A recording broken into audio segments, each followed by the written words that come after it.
Great. Well, good afternoon, everyone, and welcome to my first Commander's All Call. And I just wanted to wish everyone, first off, hope everyone had a happy holiday and made it back safe. And certainly, I know we've gotten off to quite a quick start here in January, and was really pleased, of course, to be able to finally have the assumption of command on Wednesday. And hopefully some of you were able to dial into that, and really appreciate Joe Richardson's time, and of course all the support that we got from the Air Force Museum and the 88th as they supported that event. Before I kick into some of the charts I have here for you today, just thought I'd kind of set a stage. We've got some of our other center senior leadership on here today with me. So Mr. D'Angelo and Colonel Kurian, of course, and Chief Fitch, along with General McFarren and Tom Zerba as well. So as we get into questions at the end, maybe asking them to pitch in as well and provide their expertise and opinions on any of the questions that you all might have for us. So before I get into the charts for today, though, just to set the stage, first off, really happy to be here. As I mentioned during the assumption of command, you know, it's such an honor and a privilege to be able to lead this team because the work that you do is so important to our national security, and am just so pleased to be able to be part of your team and to help in executing your mission. I will say that today my intent is not so much to lay out priorities, because there's a lot of potential change coming with the re-optimization for great power competition, as I'm sure many of you have heard. And so with that, wanted to wait until after AFA, where we expect many of those decisions to roll out, in order to then look to see how is that going to impact the center, and then what does that mean for our priorities moving forward, based upon the direction that we get from our senior Air Force leadership. I wanted to pass along just a little bit about me so that you could kind of get to know me a little bit. And then, of course, as I'm able to come out to visit all your locations, I look forward to getting to know you all as well. And so what you can see here, obviously a bunch of different emblems for some of the various places that I have worked throughout my career, and you know, the long career that it's getting to be. So you can see there, I started off in the Space and Missile Systems Center out in LA, and I've been there 3 times for 3 different jobs. The last one being as the vice commander during the Space Force stand-up. So that was quite exciting. Of course, it's Space and Missile Systems Center is no more. It is now Space Systems Command. Then went later to work for the National Reconnaissance Office. I've worked there 5 different times with different jobs throughout the country in various different locations, from California to Colorado to Virginia. Went to AFIT along with getting other degrees, as you see there, and National War College later on in my career. And then at that point, transitioned from mostly a space background over into the air side of things. And so worked on the F-35 as my first real aircraft program office. So as you can imagine, that was quite a change from everything that I had done before. And you know, it's a unique program in any case, but certainly having come from mostly a space background, it was very challenging. Then had opportunities to work on the Secretary of the Air Force's staff and Staff AQ 3 different times. And of course, as many of you know, I was just there previously as the military deputy to Honorable Hunter, but started off as a PEM, actually, as a major, and would later be the senior mill assist as a colonel. Then across my career, I also had an opportunity to work within the center. So this now is my 3rd time in the center. The very first time was when I worked down at Lackland at the Cryptologic and Cyber Systems Division, CCSD, and was there in an SML tour. And then, of course, I would later come back to be the PEO of Tankers a few years ago, and now I'm happy to be here again. And then for Air Force Material Command, was also there for an assignment as the 589. So as you can see, a lot of different experiences across my career, but before I even entered the Air Force, you see a lot of pictures of my early family there. My mom's there in the middle, my biggest fan, of course. And as you can see, I know what I'm going to look like in about 20 years because we look fairly similar. People often see us and think we're sisters. But still my greatest fan, and love her dearly. And she lives in where I grew up. Spent most of my early years at Shaw Air Force Base, outside of Shaw Air Force Base in a town called Sumter, South Carolina, and she's still there. You'll see there in the bottom left corner our family, my mom and my dad, and my sister. And she's the one in the leg warmers because she was always the cool one, and still is to this day. And that's her there in her nurse's uniform when she first became a nurse later in life. And she now lives in North Carolina, right outside the gate in Goldsboro there at Seymour Johnson. So my dad had enlisted in the Navy right out of high school, and then later on came back into service in the Air Force and was medically retired at 12 years as a staff sergeant. And so we've always spent a lot of time around the military, and we unfortunately lost him in 2012 to leukemia. But was so pleased that he got to see me pin on colonel before that happened. My mom, stay-at-home mom, but has always been my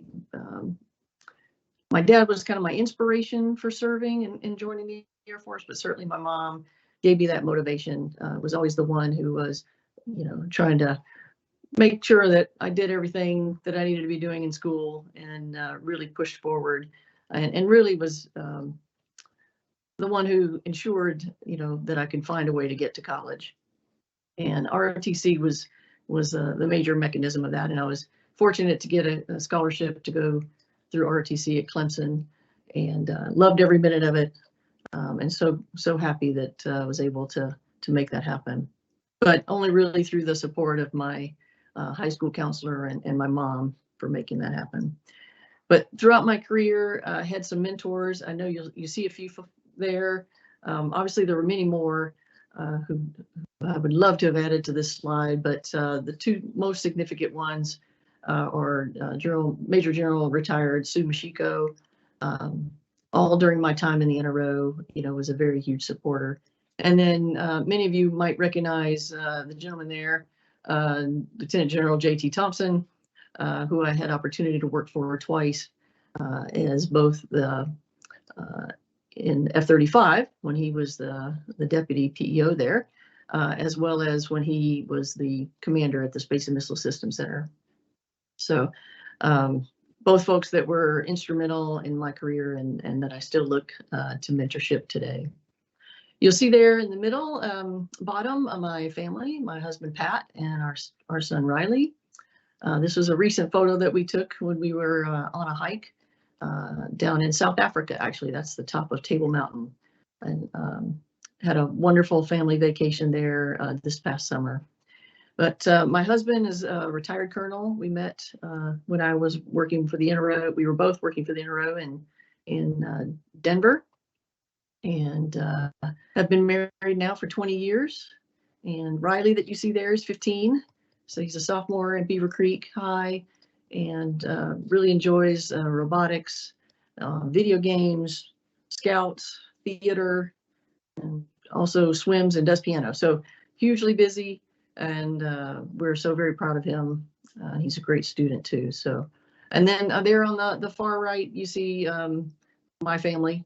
So that's my sister all the way and over, and then her daughter, her husband, my mom, and now her new boyfriend. Well, I say new. They've been dating for quite some time. And then my husband, son, and myself. And so, okay, so I thought it would be fun to kind of bookend the photos here with a Christmas photo here on the far left, as well as a Christmas photo on the far right. So you can kind of see kind of the transition that I went through throughout my my life and career here. But with that, that's a bit about me. I guess I will just say, you know, as obviously, as many of you who are parents know, as soon as you have children, they become the center of your life. So a lot of my hobbies I've kind of put on hold, but I do love to read, and we still do a lot of hiking, skiing on occasion, and then when I had opportunity, also like to play tennis as well. And so that's me in a nutshell, and just kind of wanted to give you a sense for who I am and where I've come from. And with that, I guess I'll turn to the next slide. And just a little bit on leadership philosophy. Diana, you can go ahead and build this out if you would. So I try to have a little bit of fun with this. So I know most folks probably recognize the minions here from Despicable Me. And, you know, I think it might be one more build or two.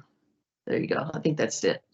You know, it's really, for me, leadership happens across the organization, and anyone can be a leader in our organization. As a matter of fact, I figure we actually all should be leaders in the organization in our own way, depending upon where you are in the unit and you know, what your work role is. But the reality is it, you know, it takes a lot of teamwork that you see here. I think that's Stuart, if I remember the names correctly, of all the minions that's being held up there. But it's only, that individual only matters for all the work that's being done from all the rest of his teammates, right? I think there's Bob and Kevin and Dave are the other minions that I remember.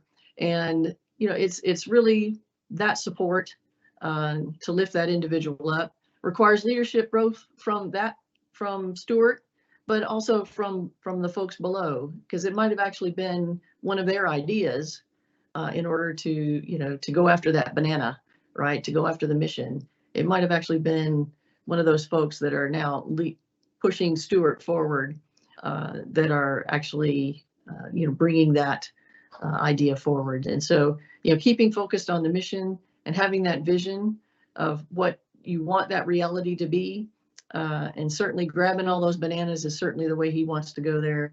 But it requires, you know, a keen focus on the vision, keeping the mission in mind at all times, and then obviously leadership and teamwork. And so, you know, in my case, I know I had example I like to give is when I first came in to be the PEO of tankers, you know, and I had only worked at that point one other aircraft program, the F-35. And so I really didn't have any background whatsoever in tankers and that mission, those aircraft, and the sustainment needs of the KC-135 and KC-10. And so with that, I really felt that I needed to, when I came into the position, my goal was to learn, but then also to be led from below. And I had occasion where at the time was Colonel John Newberry was the SML, had been in the position for a good period of time, and really felt like, you know, that I could rely on him to help lead from below and teach me what I needed to know in order to come into the position and for us together as a team be able to successfully carry forward with the mission. And, you know, we were quite successful over that 2-year period that I was there. We were able to get the KC-46 delivered, and I think we accepted 11 aircraft in the time that I was there before departing that position. And so, you know, it takes a bit of humility to be led from below, and, you know, to allow folks to influence your thinking. But I think it can be really very important in the organization. But certainly that doesn't negate my roles and responsibilities that I have to the team and to the mission. And so if anything, I think it just helps us grow as individuals to be willing to be led from below. But that again, doesn't negate the responsibilities that I have as a leader. And certainly once I set the path for the team, everyone was on board and we were all moving forward together. So with that, a little bit on expectations as the next slide. So really what I see here, I think there might be another 2 builds there, Diana. There you go. One more. There you go.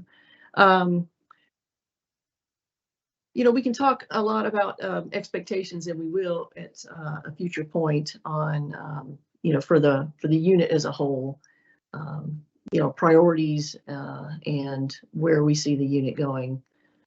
But with respect to just my overarching expectations, I really see my role is helping to, as you see here, resolve ambiguity, control complexity, and focus the creativity of the team. So it's about creating an environment where we can all win together. And I spoke a little bit about this at the Assumption of Command, because I really think it's important that the environment has to be set so that we can all work together and pull together in order to carry the vision forward. And in order to do that, there's times when there's going to be a lot of complexity, a lot of ambiguity. We're probably going to be stepping into some of that here shortly with the great power competition and where that could potentially take us as a center. And so we're going to be very focused on trying to first communicate what all that means to everyone once we have final decisions from our senior leadership, and then work to control the complexity and resolve that ambiguity. It's going to take a lot of focus from the team here going forward, I can only imagine.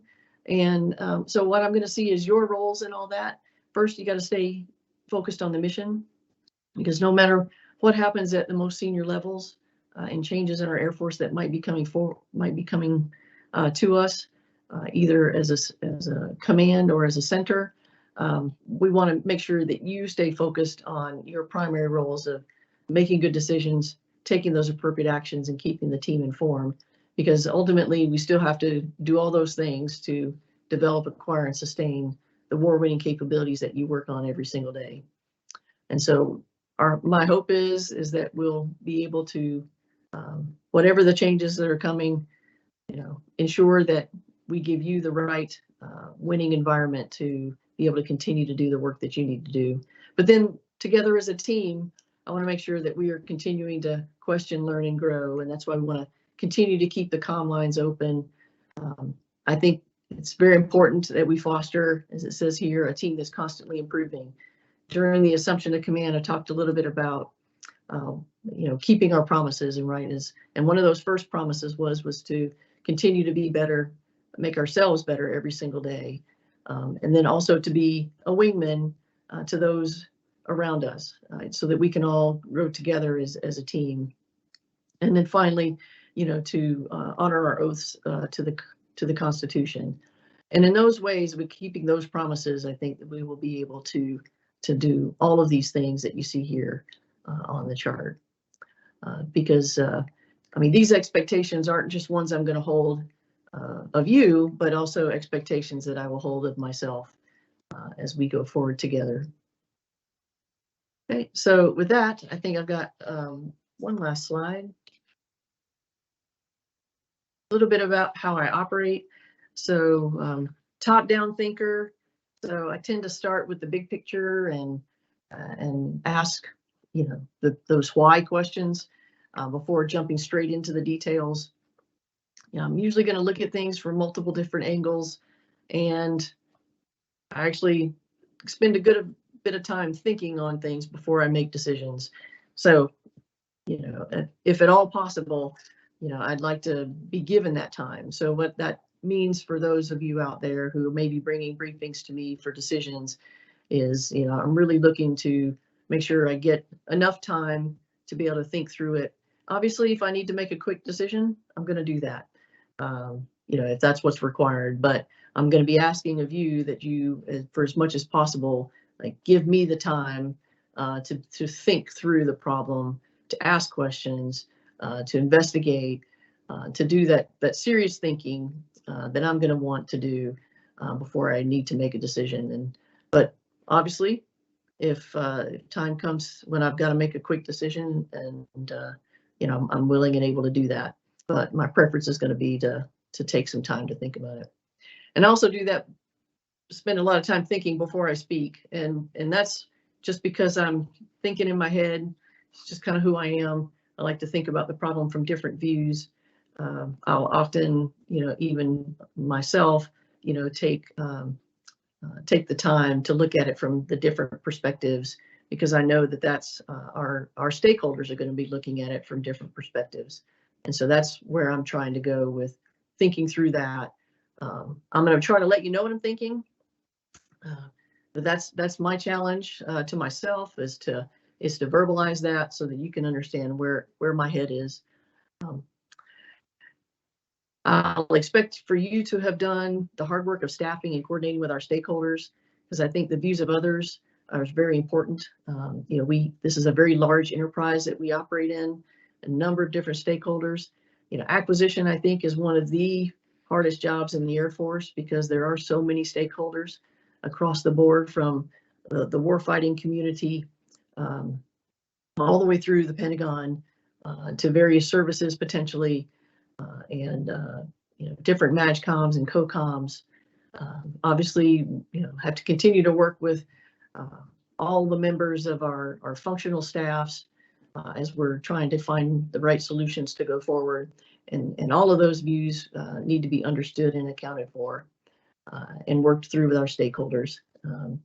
I can tell you that getting to that first KC-46 delivery required working with an amazing amount of stakeholders across the board. And of course, given the circumstances under which we started first acceptance of that aircraft with two, Cat 1DRs at the time, that was required a lot of stakeholder engagement. And I know you all know how to do these things, because this is stuff that you do every day, and you do it well.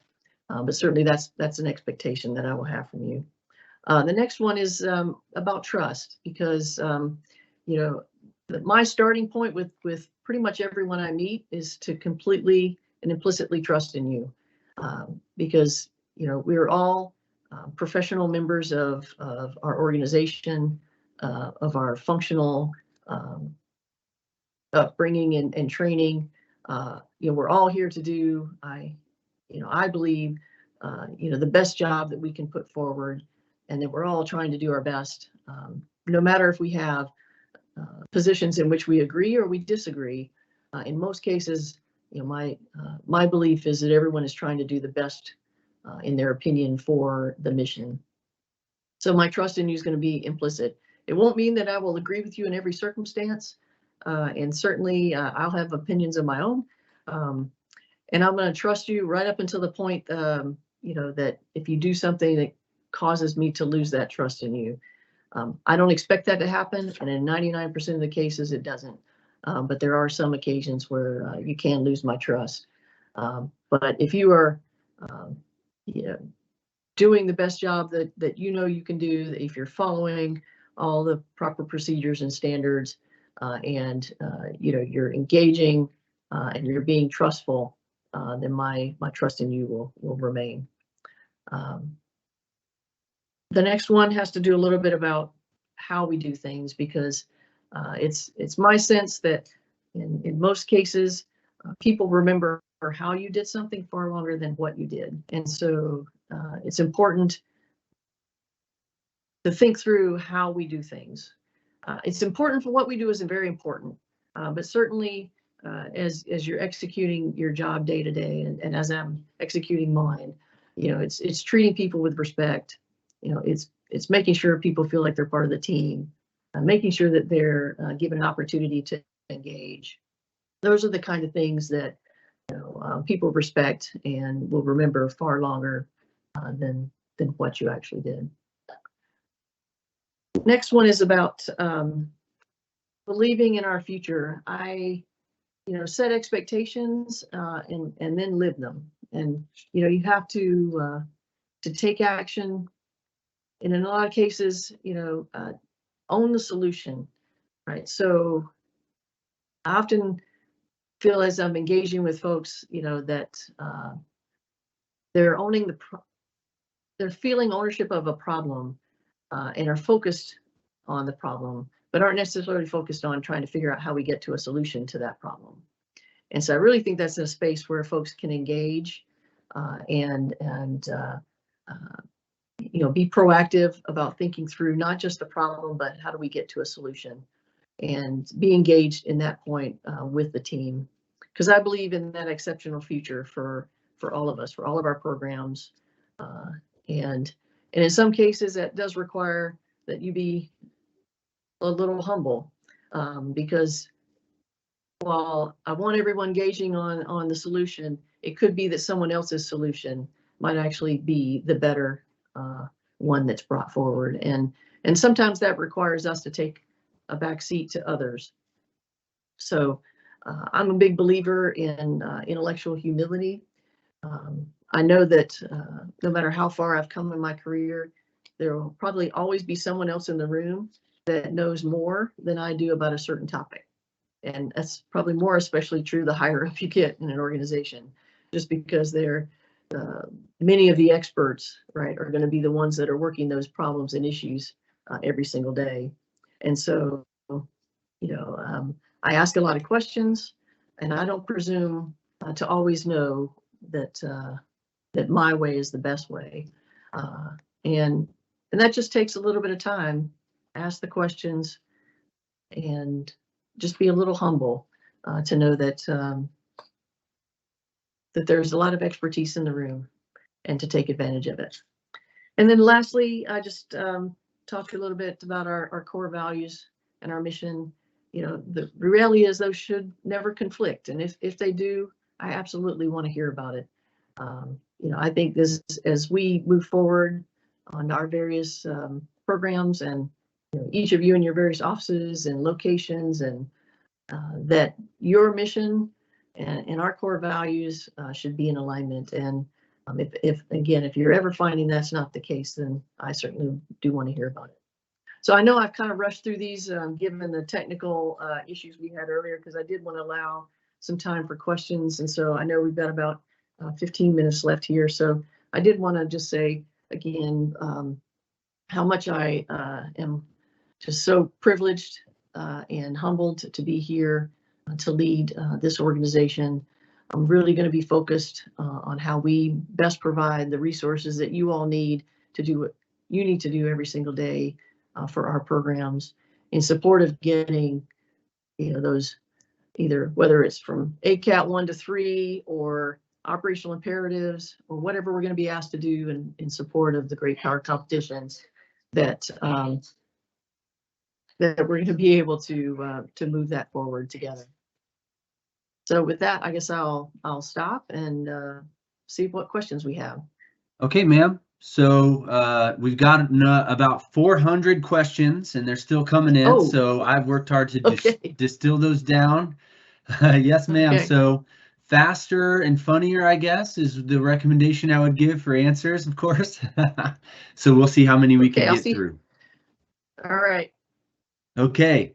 So the first one, ma'am, is how do you balance your work-life commitments, and what advice would you give to folks trying to balance their work-life commitments, particularly as you have a high-stress job and many other folks do as well? Yeah, I'll tell you, it's been a challenge of late. I mean, many of you, if you dialed into the Assumption of Command, probably heard that I've been basically geobashing for the last 2.5 years. We did that deliberately because of some of our family commitments here in Ohio, and we wanted our son to be able to start high school and remain here without having to continue to follow me around the country. And so that was really important to us.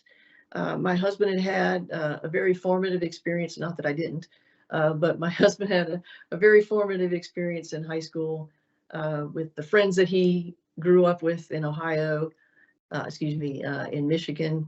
And we wanted that for our son here in Ohio. And so now, obviously, that made things very challenging. And I know I'm not the only one to have ever experienced that. And there are a number of our folks whether military or civilian, who've had who made the decision to separate the family in order to continue career aspirations and do the right thing for the family. And so I will say that during that period, I only saw my family about once a month, which is tough over a 2.5-year period. But I mentioned that vacation that we took over the summer. That was one of those things that we decided to do as a family to make sure that we could continue to have that connection, and that was really important for us to take those times. And whether it's over a holiday period or summer vacation,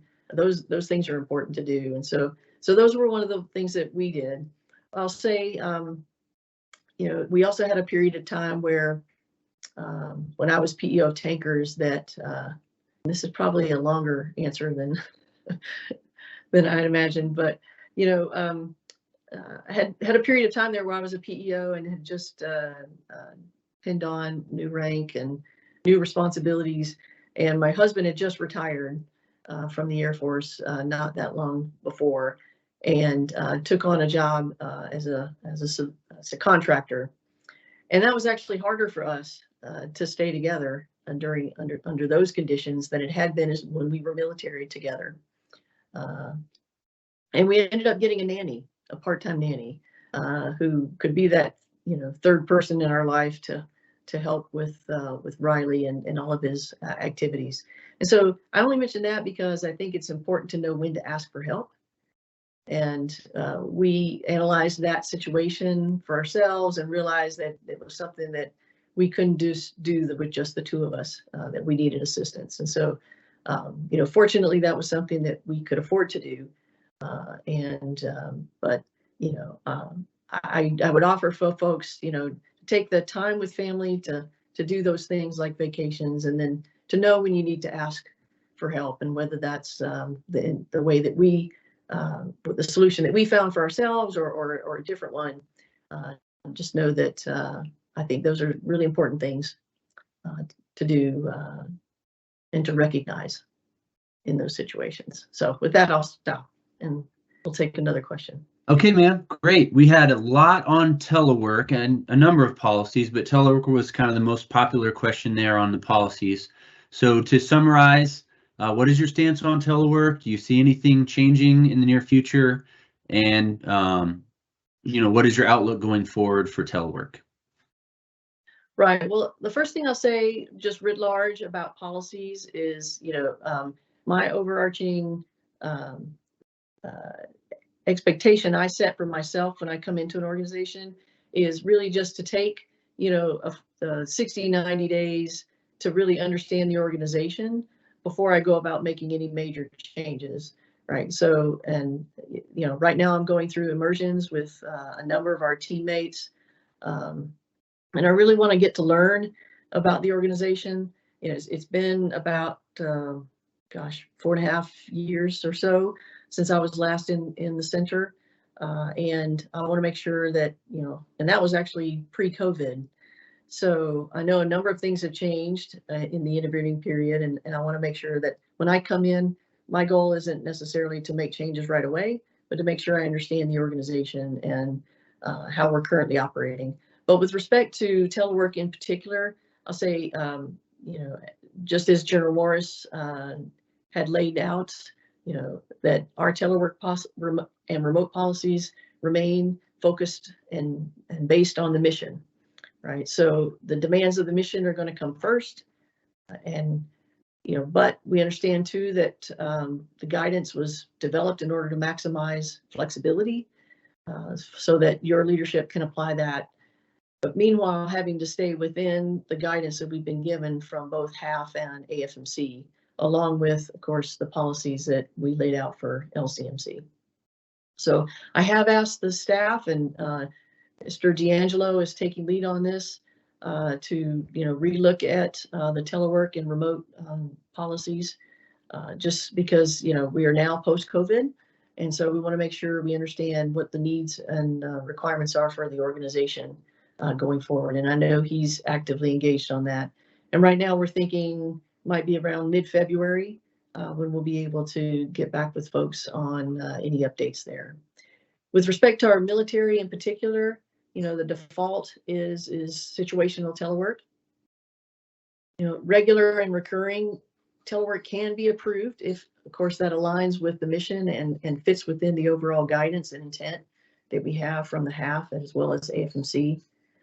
However, we are periodically going to review how that's being handled throughout the organization, and just know that we are going to take a hard look at any of those positions that are regular and recurring telework, because if that's the case, then perhaps we might need to move some of those military positions into other critical areas that require military expertise. So with that, so I caveat that, but to say we are going to be relooking at some of those policies as part of the review, and we'll obviously make that available as soon as we can. Mr. D'Angelo, would you like to add anything? Okay, you're good. All right. Oh, no, I was going to add. I just had to find my my switch here. Hopefully you can hear me. Yeah. Yes. We also, for the leaders, there's been a lot of leaders who are concerned that we have kind of brought the decision process for remote and long-term telework up to the CA level. That was a decision that was made in 2021. And there's been asked to take a relook at that to see if we could actually push that responsibility or that authority down to a lower level. We've engaged with the CA at AFMC, Ms. Lorna Estep, and she is taking a look at that. Right now, there is no plan to change that, but she has given us the opening to go in and readdress that, to take a look at what levels we can push down to a lower level. So for the leaders out there and the managers who say, geez, I'd like to have this opportunity to make the call because I'm closest to the requirement, I think what you'll see is us trying to find a way of providing that level of authority down to you within some kind of confines that we will always provide. But I think we're moving in that direction. I don't have a time frame of when that might occur. It probably won't occur until after summertime. But that's what we're going to engage on at the next executive director roundtable, which we have planned for March. Over to you, ma'am. Thanks. Hopefully that helped. Thanks, Mr. D'Angelo. Okay, just a quick note, we lost some time there, of course, to the technical difficulties. So, ma'am, if it's okay with you, it looks like we've got the ability to extend for about 15 minutes, so till about 14:15 East Coast time. So that'll be the plan. So we'll try to get through a few more questions. Sounds great. Okay, great. Just to summarize, and again, a lot of these are summaries of many, many questions we've gotten here. Along the lines of great power competition, folks have heard the Secretary of the Air Force and others mentioning how we're re-optimizing the Air Force and we're looking towards great power competition.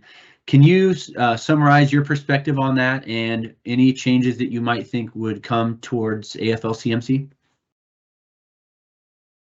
Well, I just want to hit upon the why. Right, like I said, I like to start with that part. So, why are we going about doing this? And it's really because our leadership has seen that the way that we're executing as an Air Force is fairly stovepiped, right? So we have, and that's the way we were developed. And I'm not saying, for the way that we have executed, the wars in Iraq and Afghanistan, the way we were postured, we're well suited to those conflicts. But we believe going forward that given that we're now going to be focused on great power competition with, if not a near peer, almost a peer competitor with China, that requires us to have a different way of fighting and therefore a different way of potentially being organized and about how we provide forward forces. And so thinking through that by extension, then we need to think through how we're going to deliver weapon systems to that future force, right? And one of the most important things that we're going to need to do is to figure out how to be horizontally integrated, right? And so in conflicts in our recent past, we could send forward one squadron of F-22s who could go off and execute a target. We could send off KC-46s or KC-135s or KC-10s, individually tasked to AMC and combatant command missions, right? 1v1 for whatever that mission required, to support potentially, that 12 ship of F-22s. And that's the way we could execute. If we are looking at truly a great power conflict in our future, we've seen that the Chinese are already starting to integrate cross-domain and across platforms. We ourselves have acknowledged that for us to be able to send, a pulsed operations forward, whether that's, it's not likely to be a single 12 ship of anything. And it's not likely to be, onesie twosies of tankers or, Joint Stars or, any of those supporting aircraft. It's likely to be, huge fleets in pulsed operations. And so we're going to need to figure out how to horizontally integrate those from a C3 battle management perspective, from communications, air and space domains integrating together for long range fires across our munitions. All of these things are going to need to come together. And that's the why behind what we're doing for great power competition and this potential reoptimization.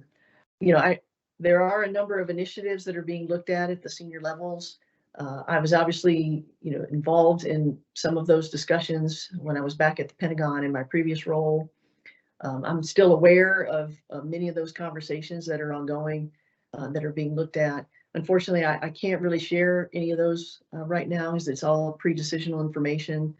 But if that gives you a sense for where we're heading, it is to figure out how to be more horizontally integrated across what we do, all mission sets across the Air Force. And so, so that'll be some of the things that we'll likely to be focused on going forward, is looking internal to the center to understand, how can we provide more integrated capabilities. And so whether that's looking at how we do architectures or, other integration activities, those are going to be some of the areas that I think are going to be of a major focus. Hopefully that helps a little bit. And we're going to share with you as much as we can, as soon as we can. Right now, the Secretary of the Air Force and the Chief are very focused on, getting to those decision points, and then, having opportunity to communicate those to all of our stakeholders, because stakeholder management, as I mentioned earlier, is very important, and it certainly will be here.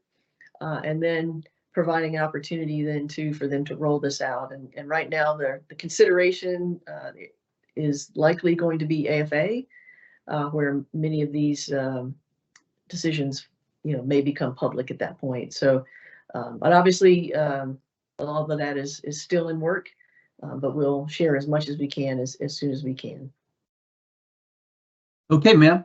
The next question is kind of a combination of two questions, but both relate to speed or rapid. So the first is, what are we doing to get after rapid acquisitions from the top down? And then the other is, what are we doing to hire more rapidly and get particularly our civilian workforce on board more quickly? So both related to speed.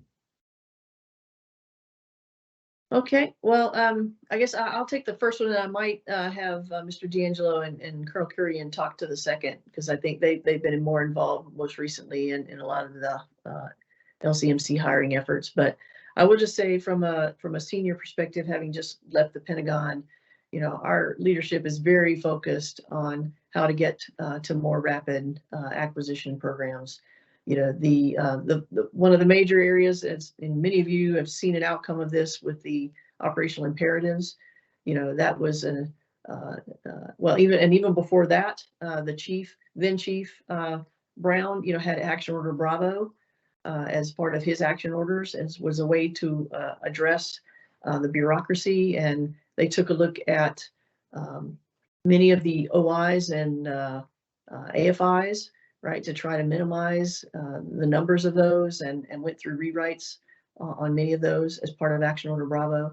Then, as I mentioned, the OIs, the secretary, when he came in, you know, the process under which that occurred was I would say went from, you know, germination of ideas to OIs as, you know, being assigned to PEOs in record time, right? So the generation of and many of you were probably involved in a lot of those efforts of providing forward information about your programs and all of the capability development aspects of the OIs in order to get to a point where they were ready to do PEO assignments for some potential new starts, provided we get an FY24 budget here, maybe by March 9th, I think is now when the next CR expires. So, so I know that, you know, like again, our secretary is very focused on China, and, you know, you've heard him say China, China, China, and he's very focused on, you know, I'd say the mid-20s for as a time frame, you know, mid-20s to 30 for a time frame for when, you know, we want to absolutely be prepared as a service if deterrence were to fail. And so very focused on, you know, how we do things faster. The other thing that's been brought to bear is he, with Honorable Hunter's engagement as well, put forward a new NDAA initiative, which made it into the NDAA, which allows us to start programs. It's called Quick Start, allows us to start programs faster and not have to go through the congressional notification process and wait until a POM, you know, 2 years from now in order to get things funded. So Congress will still have visibility into all that, but we'll be able to more quickly start those programs with that authority in order to provide funding, you know, before the next POM cycle actually kicks off. So anyway, those are some areas where I have seen our leadership be directly engaged on bringing down bureaucracy and allowing us to go faster. And with that, I guess for the hiring, I'll turn it over to, let's start with Mr. D'Angelo, and then we'll go to Colonel Kurian. I think what I'll do is I'll handle it for both of us, ma'am, so we can keep things moving. Okay.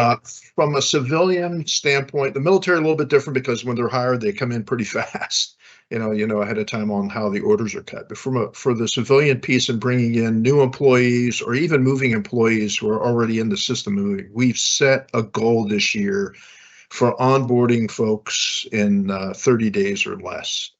Right now, the average is for the center is somewhere over 90 to 100 days. And in many cases, some of you will realize that it took even longer to come in, and we know that. So we're looking at every avenue to shorten the timeline without diluting or making something that would cause us problems in the future on bringing somebody in. But in the cases of some new hires, we can actually bring folks in much more rapidly than we have in the past. We've looked at ways of bringing folks in with background checks that are not the full background check, but would get them in the door so they could start their onboarding process. And then if a person doesn't meet the requirement, like they don't have the grade point average they told us they would have, then we can readdress if we keep the person or not. So for a new hire coming in, maybe from a college standpoint, would do that. For people moving, the goal is to move much quicker.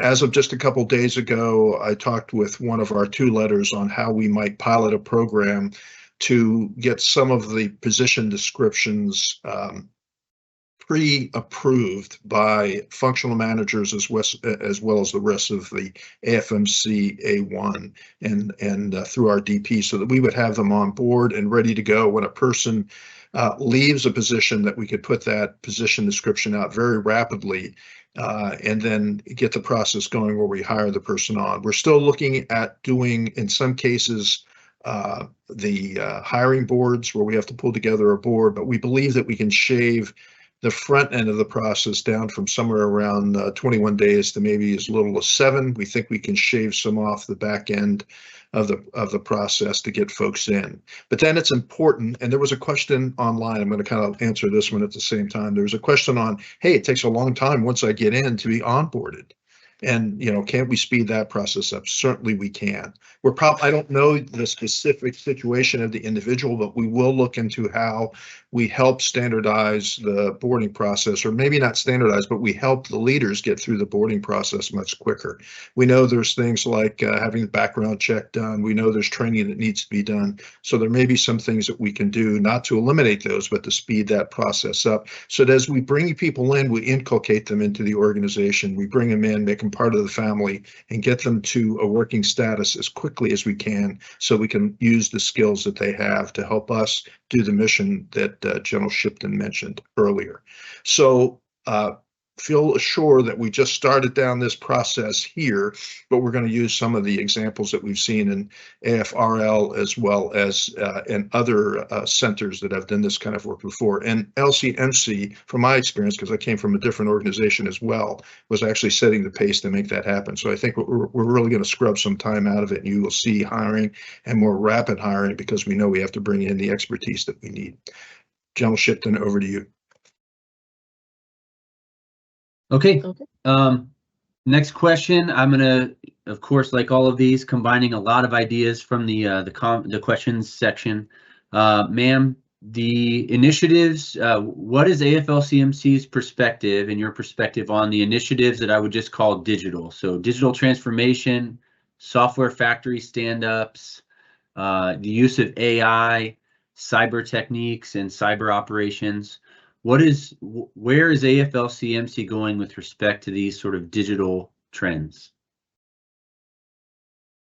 Right. Well, there's a lot there.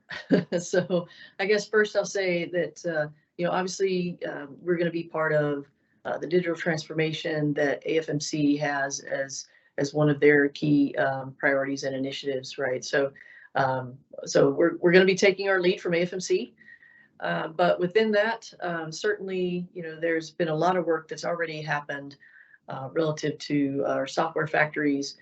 Kessel Run and others have been in place for a number of years now and have shown a significant amount of success in being able to do DevSecOps and have that interaction with the warfighter and get that user experience and into our weapon systems.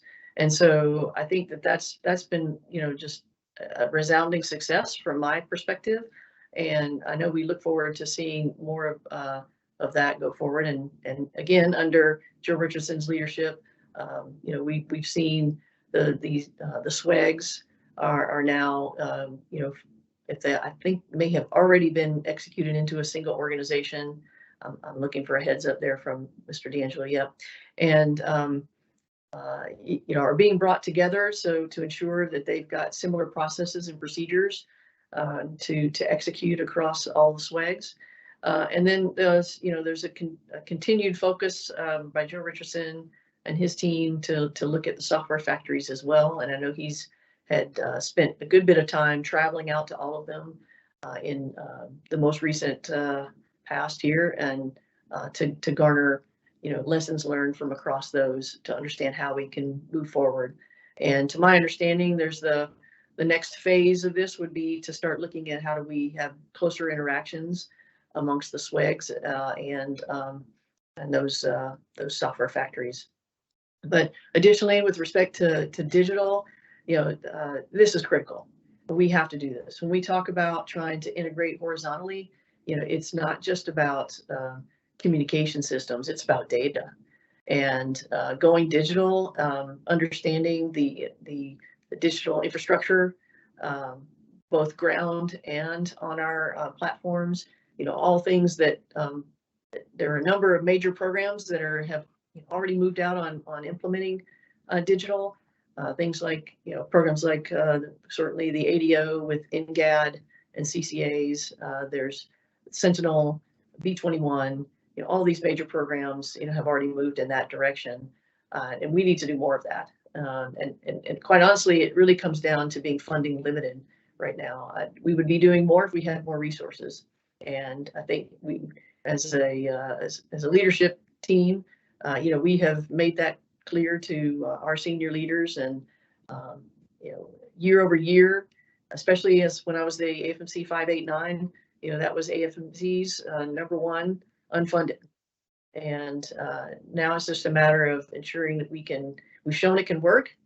And I think that that goes a really long way to trying to garner additional resources. And I know Honorable Hunter, before I left, was very focused on, having additional programs identified to roll out digital on. And so I would expect that we would be seeing that here very soon. And, from my perspective, we can't be doing enough in digital and open, setting open standards, again, because we've got to get after that architecture that allows us, to be able to integrate horizontally across programs, and digital is going to be the way to do that. With respect to AI, this is a burgeoning area. It's explosive, if anything, and it's only going to continue to accelerate. I was fortunate to be able to go up to MIT, our AI accelerator that is up there, to get a course in AI for senior leaders, so that I can speak with about an inch worth of expertise on AI, and to at least know enough to be dangerous. And I will tell you that a great course I'd recommend it to our senior leaders if they have interest in that. But certainly, there's a lot of impetus to figure out how to move AI into our developments. I think this is going to be the challenge of our time, that to try to figure out how best to utilize AI in meaningful ways, because it can be everything from, helping our PA team, develop the PA morning report so that they're not having to, go through, every layer of from the Dayton Daily all the way up to the Washington Post, right, of news, to try to integrate that into the PA morning report. It can be something like that, right, all the way up to, the kind of automation and AI that we're going to need for CCAs. And so understanding how best to utilize that across that whole myriad of potential uses is going to be huge. And I think we just recently were able to hire a new tech executive into the organization.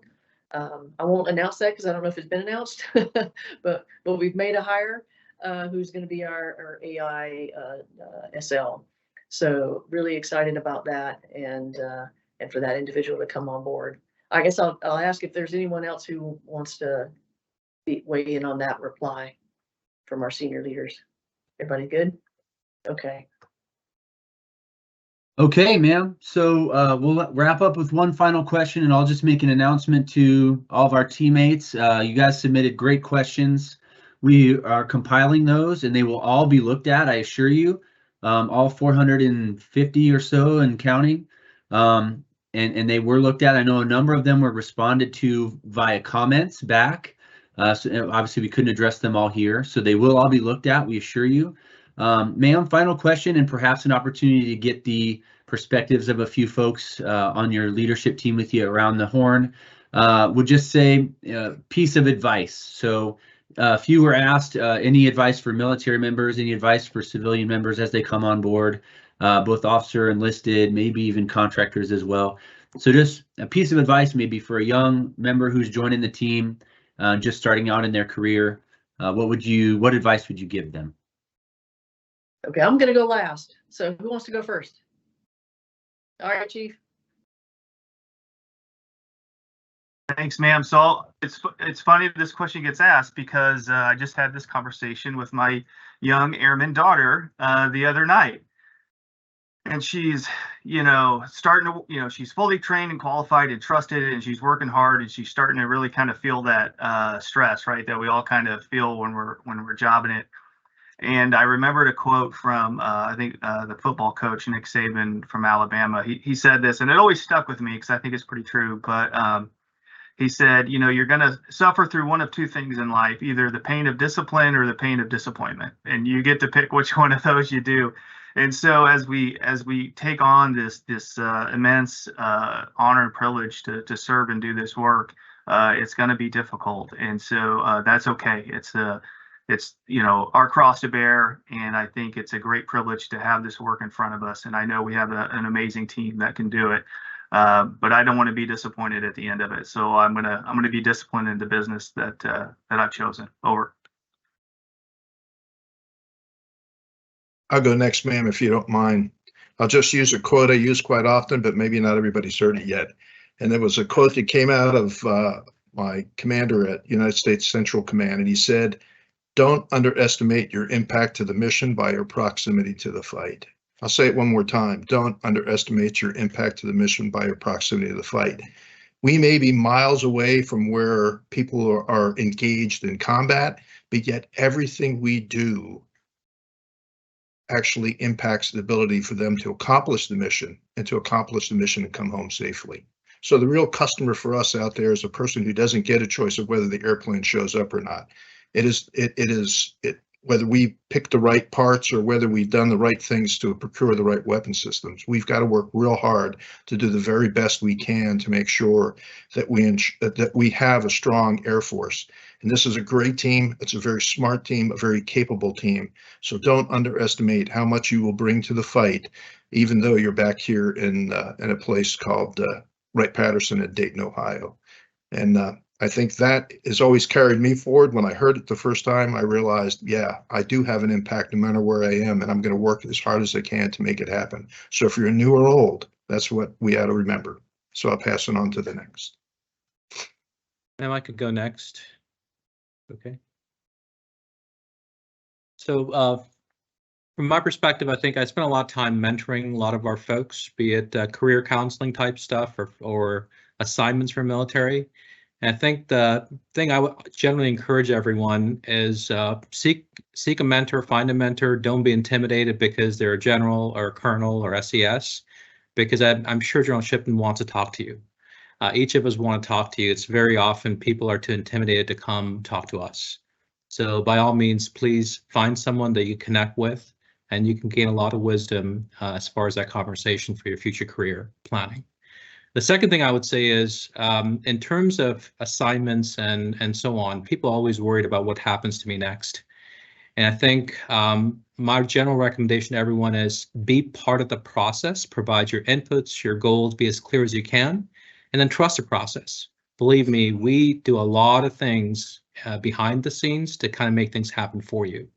So be part of the process and then trust the process is what I've seen. That's it, Ben. Thanks. I guess I'll go last, ma'am, or unless Tom's going to say something. But two things, and one, this is why you try to go first, because Mr. D'Angelo took that great quote from General Votel. But I'm going to foot stomp on that. As a person that spent much of his career outside of this command and living with all the great things that this command provides to the warfighters all the time, that comment about how important this role is that we do in this command just cannot be understated. And never forget that. Every day you're doing something that provides something for our warfighters and ability to go out and take kinetic actions. And that's what we do. And so it's incredibly important, and so important to just your own good mental well-being. And that's what you do every day, and don't ever forget it. And the second thing I would just say to everybody is be flexible. I think the next few months are going to be interesting ones for us in terms of what happens with our Air Force. And so I'm old enough that I lived through a command called SAC when I first came in, and I lived through those changes, and they were for the better. They were hard. They were tough for our Air Force to deal with, but they were good decisions. And I think it's gonna be really important that we just keep that idea that change can be good, flexibility is good. It's the key to air power. So thank you, ma'am. Okay, ma'am, perhaps back to you to answer that and then give us any final thoughts. Okay, sure. Yeah, well, I mean, what I would just say, what a great leadership team, right? Just for those answers alone. So thank you all for weighing in there. And I concur with everything that everyone said. I think that, I'll keep mine simple. you know, that when I was newly into the Air Force as a brand new second lieutenant, you know, I was in Los Angeles Air Force Base. I was, you know, basically a whole country's width away from my family for the first time. And, you know, really it was keeping my focus on my current job and focusing on the mission that I was given. And it was, and getting involved, right? So being part of, not just doing just my job, right? But being part of the larger organization that was, you know, GPS was my first program office, the Joint Program Office for GPS. And, you know, getting involved and focusing on my job at hand. And then as I got further along, what became more important, I found, was that flexibility that General McFarren talked about. But then also being able to, I call it getting comfortable with getting out of your comfort zone. Because over time, you're going to get comfortable in your job, you know, especially, you know, those first days are hard, just like my first days right now are pretty hard, coming up to speed on everything. But then as you get into that role, you know, things are going to become easier. You're going to have learned what you need to know. You're going to be executing, right? And you're going to find that you get comfortable and you want to stay in that comfort zone. And I'll just challenge folks that, you know, once you start feeling that, and I'm not saying it's bad, but once you start feeling that over time, you've got to figure a way to become just uncomfortable. Because if you're too comfortable, you're not learning and you're not growing. And I go back to that earlier expectation that I tried to set of having a winning organization is going to mean that we need to all learn and grow together as a team. And we're going to be challenged, just like some of the folks have mentioned, in these coming months with change. So we're all going to be outside of our comfort zone in some way as all of this plays out. And so I just ask for you to get a little bit comfortable with being uncomfortable, because we're going to be there for a little while. And don't get frustrated, and know that as Joe McFarren said, right, it had the change that he experienced from SAC to in those days, you know, it was for a reason, and it was for the good of our Air Force. And so I believe that our leadership has that in mind as they're thinking through, you know, how we need to be best postured going forward as a service. And not just the Air Force, is, you know, this is Space Force as well. And how do we be better joint partners and provide that capability forward? And it's a lot of it's again going to come back to us to be able to provide those capabilities and do that horizontal integration, because some of that will be hopefully TTPs, right, and ConOps, but some of that's also going to be organizational, and some of it's going to actually be technical. It's going to require us to do some things in order to make our Air Force better for that future fight. And so we'll be looking to all of you to help us move forward together as a team. So with that, I guess I'll close and just thank everyone for being here today. Thank you for your questions and in being engaged with us. And we're really proud, all of us, to be part of your team, and are just so humbled for all the work that you do every single day, that you're moving our Air Force forward. And it's amazing to be part of. So thanks for that. And I hope everybody has a wonderful, great Air Force Day and a good weekend out here.